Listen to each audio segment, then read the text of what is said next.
안녕하십니까. 오랜만에 다시 인사드립니다. 광고 대행사를 제가 이제 시작하면서 가장 많이 들은 질문 중에 하나가 도대체 어떻게 하면 네이버에 상위 노출이 됩니까? 어떻게 하면 구글에 상위 노출이 됩니까? 막 이런 좀 상단에 띄울 수 있는 그 기술적인 질문을 많이 물으셨는데요. 오늘 제가 좀 매우 디테일하게 이런 얘기까지 못하지만 적어도 시작하시는 분들이 보기에 이런 원리로 돌아가는구나 하는 그런 알고리즘적인 이해는 충분히 할 수 있게 제가 좀 자세히 설명을 드리도록 하겠습니다. 구글하고 네이버가 둘 다 똑같은 검색 엔진이지만 당연히 다른 엔진이잖아요. 그러다 보니까 각자의 그 성향상 알고리즘이 조금씩 다릅니다. 그래서 제가 먼저 네이버부터 한번 설명을 해보도록 할게요. 기본적으로 자기네들이 생각하는 그 키워드를 검색하는 사람들의 그 의도에 가장 적합한 글을 띄워주고 싶어 합니다. 좀 쉽게 말하면 당연히 좋은 문서를 띄워주고 싶어 하겠죠. 그래야 이제 이용자들이 되게 만족도가 높아질 테니까. 그 사람들이 생각하는 좋은 문서의 기준이 조금씩 달라요. 얘네들은요, 좋은 작가에게서 좋은 글이 나온다고 생각합니다. 좋은 작가가 쓴 글. 일단 좋은 작가가 쓴 글을 좋은 글이라고 생각하는 경향이 있습니다. 두 번째는 보기 좋은 글. 이제 형식적인 측면을 말하는 겁니다. 뭐 예를 들자면 이런 거 있잖아요. 막 자전거 타는 법을 설명했는데 그냥 자전거는 막 텍스트로만 쭉 써가지고 자전거는 이렇게 생겼으며 발을 페달에 두 다리를 올리고 핸들 이렇게 설명하는 것보다는 사진이 있는 게 좋겠죠. 근데 더 좀 보기 좋은 건 동영상으로 보여주면 더 쉬울 거 아니에요. 그런 식으로 어떤 형식적인 측면에서 그 키워드를 검색한 사람들에게 가장 쉽게 전달하는 어떤 그런 글들을 좋은 글이라고 생각하는 성향이 있습니다. 그 다음에 또 세 번째는 아무래도 반응이 좋은 글.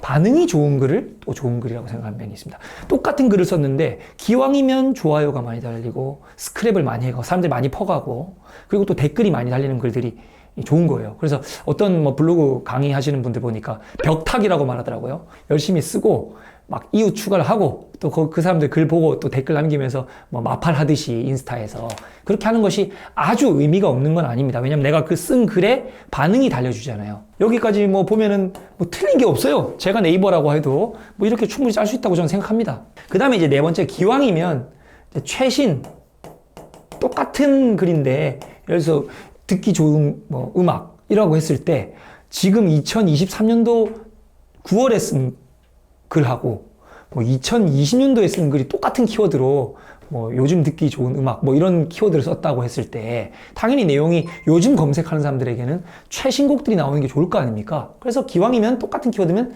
최신성을 가진 그런 글을 좋다고 생각합니다. 근데 이거를 네이버의 프로그램적인 단어로 한번 바꿔볼게요. 좋은 작가가 쓴 글은 이게 흔히 말하는 블로그 지수라고 보면 됩니다.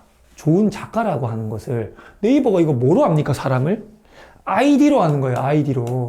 저 이승민이라고 하는 사람을 이승민으로 인지하는 게 아니라 제가 쓰는 아이디로 인지하잖아요. 그러니까 네이버가 말하는 좋은 작가는 좋은 아이디이며 좋은 아이디란 말은 곧 블로그 지수가 높은 아이디를 말합니다. 아시겠죠? 그래서 왜 흔히 말하는 블로그 지수를 판독하는 프로그램 요새 막 그런 얘기 많은데 최적화 블로그네 뭐네 하지만 그게 그냥 뿌리를 얘기해 보면 블로그의 지수가 높은 거고 블로그의 지수가 높다는 말은 바꿔 생각해 보면 좋은 작가가 썼다는 말입니다. 그렇게 이해하시면 될 것 같고요. 그 다음에 이제 보기 좋은 형식이란 말은 어떤 포스팅의 형식을 말하는데요. 이게 키워드랑 키워드의 반복수 그 다음에 사진의 개수 문서의 양 등등이 있겠죠. 이런 형식적인 측면이 갖춰진 글을 좋은 글이라고 생각합니다. 근데요, 이 키워드마다 예를 들어서 A라고 하는 키워드를 검색했을 때랑 B라고 하는 키워드를 검색했을 때 나오는 결과가 조금 다를 수 있어요. 공통된 어떤 양식이 있는 게 아닙니다. 근데 네이버는 뭔가 공식화되어 있는 상위 노출의 원리가 없단 말이에요. 그냥 사진 8장 쓰고 이런 얘기는 있지만 그럼 내가 노출시키고자 하는 키워드에 딱 각각의 커스텀된 그 방식은 도대체 어떻게 찾는가? 그게 궁금하시잖아요. 그 답은 바로 내가 지금 띄우려고 하는 키워드를 검색해보면 나옵니다. 그 키워드에 노출되어 있는 1등, 2등, 3등, 4등 정도 글을 분석해보는 거예요. 그래서 키워드 개수가 몇 개인지 평균치가 나오잖아요. 그 다음에 사진 개수는 몇 개인지 동영상은 몇 개 정도 들어갔는지 그리고 키워드 반복은 몇 번 정도씩 됐는지를 분석해서 비슷하게 쓰면 되는 거예요. 그리고 딱 이렇게 형식적인 얘기만 쓰는 게 아니라 내용도 있을 수가 있어요. 예를 들어서 어떤 정보인데 뭐 레시피라고 해볼게요. 된장찌개 레시피라고 하는 키워드를 만약에 이제 띄우려고 했을 때 1등, 2등, 3등, 4등 글을 보니까 뭐 재료에 대한 소개가 있고 그럼 걸리는 시간이 있고 사진이 한 8장 정도 들어갔구나 이러면 분명히 어떤 재료가 들어갔는지 그 걸리는 시간을 써줘야지만 뜨는 거예요. 황당하게 그런 재료랑 시간이 빠지면 잘 안 떠요. 그것도 어느 정도 맞춰줄 필요가 있고 어쨌든 그렇게 띄우는 겁니다. 그리고 이제 반응이 좋은 글이란 건 아까 말한 것처럼 좋아요, 그 다음에 댓글, 그 다음에 이제 공유, 요 세 가지가 이제 숫자를 결정하는 겁니다. 그래서 왜 대행사들은 글 쓰고 나면은 좋아요 좀 부탁드린다, 뭐 댓글 해달라, 뭐 이런 식으로 이제 작업하기도 하고, 실제로 그냥 글을 썼을 때보다 딱 처음에 내가 글을 발행했을 때 만약에 순위가 한 10등 정도였잖아요. 근데 좋아요, 댓글, 공감 이렇게 작업을 한다고 하는데 이런 것이 막 달리면은요 순위가 조금 점핑을 합니다. 그 다음에 마지막 이제 최신 글은 당연히 요즘 쓴 글이 더 잘 뜬다 라고 하는 거고요. 근데 네이버의 알고리즘을 조금 더 설명해 주면은 크게 두 가지 축으로 돌아간다고 생각하시면 돼요. 하나는 C랭크라고 하는 거고요. 두 번째는 다이아라고 하는 건데요. 뭐 무슨 말이 약자인지도 저 잘 몰라요. 막 너무 복잡하게 설명해놔서. 이렇게 그냥 생각하세요. 그냥 쉽게 생각할 때 이게 그 카테고리에서 일종의 전문성이라고 말할 수 있겠죠.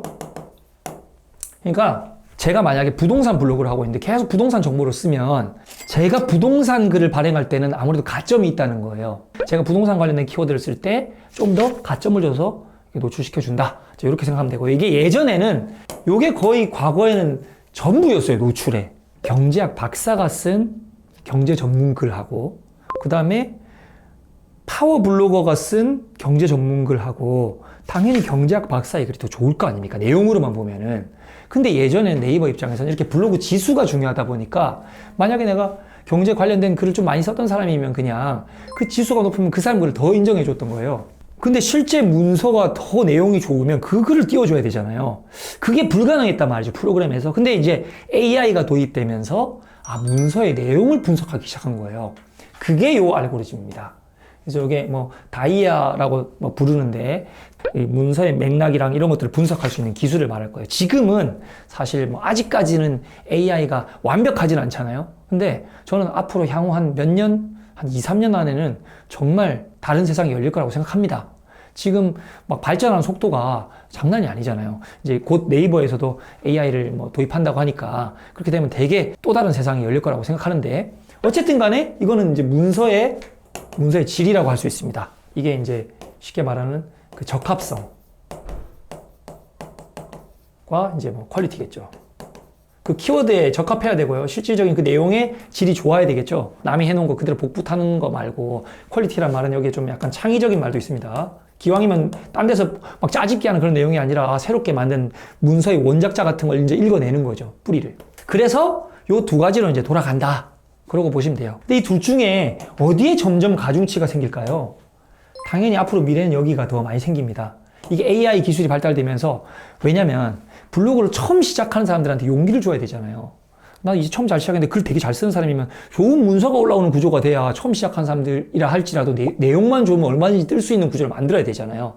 근데 이때까지는 그게 기술적으로 안 돼서 못했는데 AI가 나오고 AI가 점점 발달하면서 그걸 판독할 수 있게 되니까 이 부분이 더 힘을 받고 있다라고 생각하시면 됩니다. 그러니까 이제 막 블로그를 시작하시는 분들도요, 요 알고리즘이 이제 힘을 받고 있으니까 내가 내용만 잘 쓰면, 그걸 꾸준히 쓰면 어느 정도 노출은 충분히 시킬 수 있습니다. 그리고 아까 전에 왜 막 이웃 활동 벽타기 이런 거 한다 그랬잖아요. 그런 거 하면서 내가 쓴 글에 반응도 유도할 수만 있으면 누구라도 노출을 쉽게 시킬 수 있는 그런 좀 약간 괜찮은 마케팅의 시대가 열리고 있다라고 보시면 될 것 같습니다.